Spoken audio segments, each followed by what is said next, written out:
Aiko, donc c'est une start-up qui a développé un processus innovant pour mettre en forme des matériaux composites pour des applications piles à combustible. Une pile à combustible, c'est un ensemble de plaques qu'on appelle plaques bipolaires.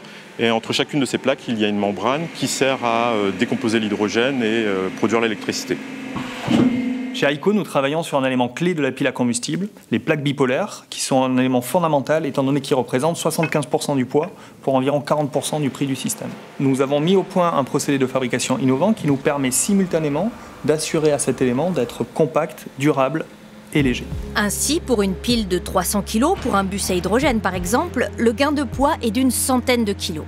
Et leur durée de vie pourrait dépasser les 20 000 heures, contre 5 000 aujourd'hui pour les plaques bipolaires en métal. L'objectif à court terme de Aiko est de développer une chaîne de production pilote ici en Occitanie, afin d'être capable de répondre aux demandes de nos clients et de leur fournir des petites séries de ces éléments qu'ils puissent intégrer dans leur système.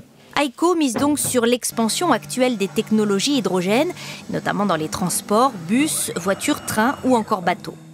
Cette pièce, conçue ici par Aiko pour les piles à combustible, va peut-être jouer un rôle majeur dans la lutte contre le réchauffement climatique. Les technologies hydrogènes sont maintenant clairement identifiées comme une pierre angulaire de la transition énergétique et elles sont absolument fondamentales si nous voulons réduire nos émissions de gaz à effet de serre. C'est ce qui me motive moi, mais aussi toute l'équipe. Et c'est vraiment cette volonté de participer à cette transition qui m'a lancé sur le projet Aiko.